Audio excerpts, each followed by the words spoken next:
Hello everyone, this is iKonakona, and thank you for tuning in to another TF2 tier list, this time for King of the Hill.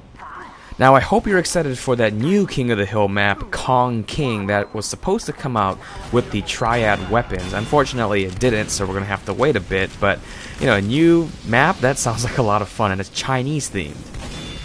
So for this tier list, I'm going to continue to use the 3-tier format. I really like that format where I'm not ranking them 1 through 9, but I'm putting them in one of 3 tier levels.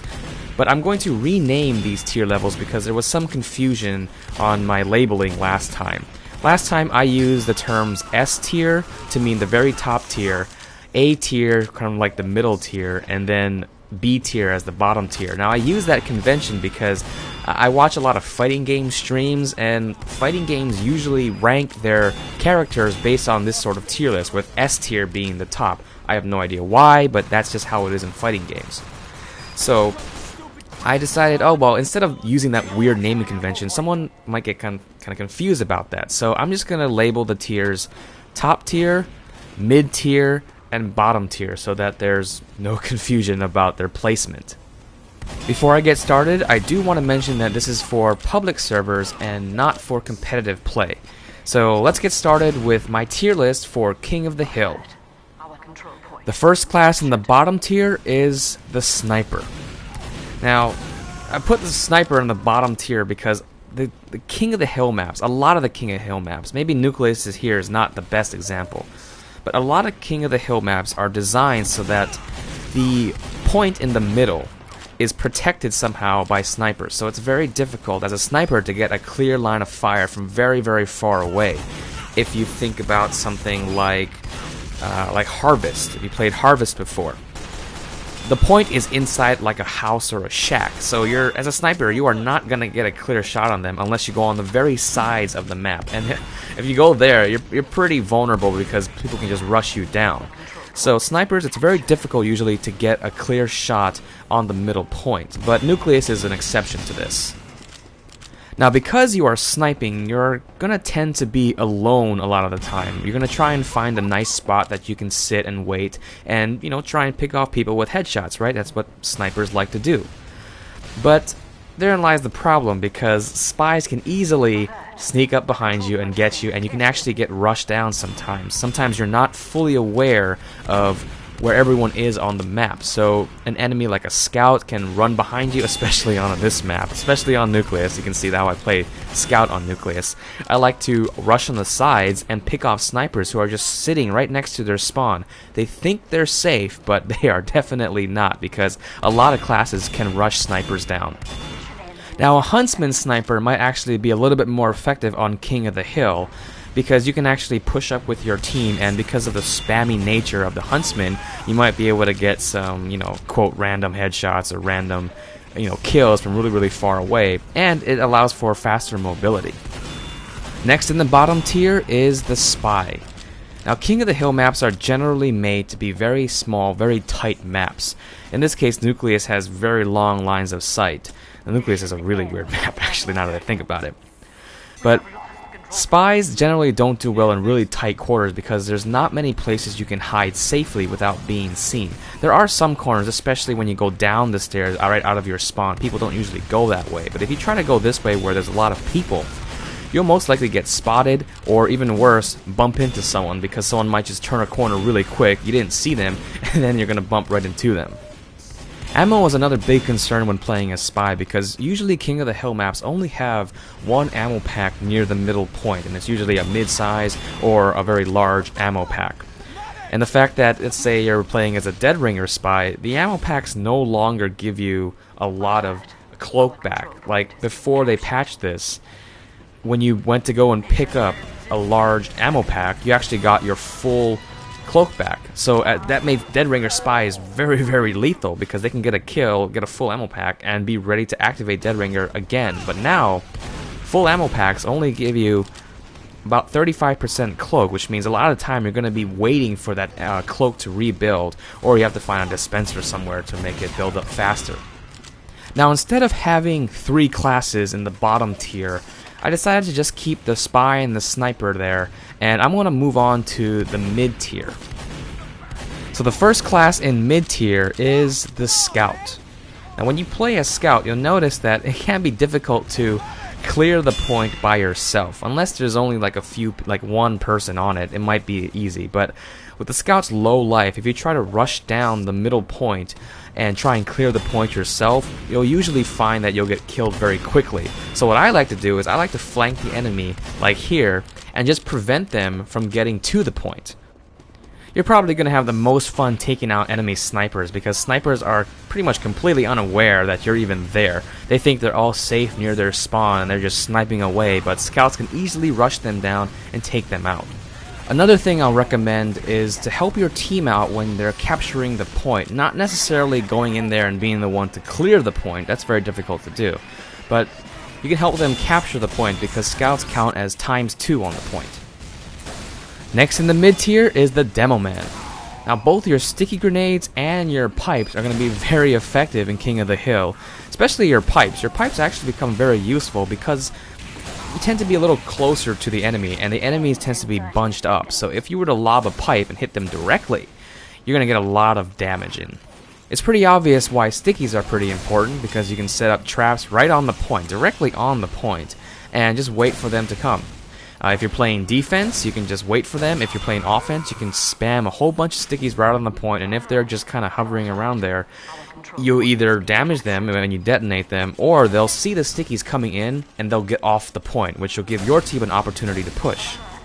Unfortunately, Demo Men don't really do that well in very, very close quarters combat, or when they're getting rushed down by a class like the Pyro. I'll talk about the Pyro later on.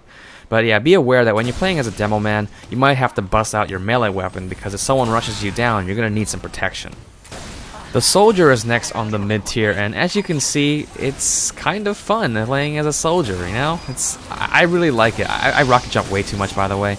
I'm just kind of trolling with the direct hit. The direct hit it takes a while to get used to, but I actually really like the weapon. I went through like a whole direct hit phase. Random crit! That's the way to do it as a soldier, random crit. But yeah, I was going through like a direct hit phase as a soldier, and it is a lot of fun. But anyway, back to Soldier. The Soldier is going to be one of your frontline classes, and all you have to really do is spam a bunch of rockets to kind of keep the enemy back. If the enemy sees a soldier just kind of shooting at them, they're not going to just charge right in there. They're going to make sure that they actually stand a chance, at least the smart people. They're going to make sure that they stand a chance against the soldier and not just rush him down when he's spamming a whole bunch of rockets. So just the act of spamming rockets can be a really good deterrent. Now, like I said before, I was kind of trolling in this match with the direct hit. What you really want to use is something like a regular rocket launcher, because it has a really large blast radius. I think the direct hit's blast radius is really, really small. It's about the size of a teleporter, which means you basically have to hit the person to get any damage in. But with a regular rocket launcher, you have a very, very large blast radius, and paired with a Kritzkrieg, and you know, the enemy bunching around the point, it's like the perfect opportunity to go in as a crit soldier. The last class in the mid-tier is the Heavy, and oh, there's a Heavy that I just killed, so there you go. But yeah, you've heard me say this before, that every team needs a Heavy, because you know, he's the tank of the team. He's designed to take damage and deal a lot of damage. By the way, here I think I see Prof Snape, the engineer, and I'm like, oh, I want to get him. Bombing in! Oh, the spy stole my kill! Alisek, why you steal my kill? Nah, that's okay. Anyway, the Heavy is really good at getting multi-kills, and he stands a pretty good chance against rushdown characters like the Pyro. And speaking of the Pyro, let's move on to the top tier classes. Now for some reason, the Pyro does really, really well on King of the Hill. This is probably one of the few times that I'm going to put the Pyro at the top of the tier list. People love to play Pyro and just rush into the point, and it works. For some reason, it works. W plus M1 works. Now, it usually doesn't. On a lot of game modes, W plus M1 is just a recipe to get you killed, but on King of the Hill, because of, I guess, the midpoint and how you can actually get to the midpoint pretty relatively quickly without being seen too much. You know, something like King of the Hill Harvest, where all the Pyro has to do is make that turn into the point, into that house, and just W plus M1. And he's rewarded for that. He does really good at that. So this is one of the few instances where the Pyro is very good. Now, the strategy of W plus M1ing your way to the point usually works when you have a medic and multiple pyros at the same time. The confusion that 2 or more pyros cause on the point will probably just confuse the hell out of the enemy, make them freak out, and they'll probably die from burn damage. That's just kind of how it works. There's so many times where I was on the point, pyros rushing me down, more than one pyro rushing me down. I can't choose which one to kill first. They're being healed by a medic, and I ended up getting killed. So for some reason, just pyros work, and I don't encourage this kind of play because it's just like you're rushing in W plus M1, but it works, so go ahead and try it and do it. It's just, look at this, look at this. I know it's only one, but man, it's so effective. Next on the top tier list is the Engineer. Now this class you probably don't need. Oh, Prof Snape just searches me out and goes for me. He doesn't even care about the other people on the team. He just goes for me. Now you probably don't need more than one Engineer, but the Engineer's role is very important because of his dispenser and usually the mini sentry. Level 3 will work as well, but it's really the dispenser, like right here, that is going to be super useful. Health on the main point is usually very scarce. You know, it's kind of like the ammo where there's only one and you're trying to share this among everyone else on the team. Very difficult to do that. So having a dispenser right next to the point, it allows you to fall back, not too far back, but fall back if you ever need to, get some more health and ammo, and then push up again. Now the sentry gun is also a great way to defend the point, and it depends on the map which one to use, a level 3 or a mini. I personally like to use a mini a lot because it doesn't cost too much ammo, only 100 ammo to build, and it does chip damage, another term from fighting games, chip damage. It just kind of like pecks at the enemy and chips them away. You're not really going for the kill, but you're going just for the damage output. Now last on the top tier list is, of course, the medic. Every team needs a medic. Now, a while back, I was watching Stabby's stream, and he was playing, I think, King of the Hill Viaduct Pro or something like that.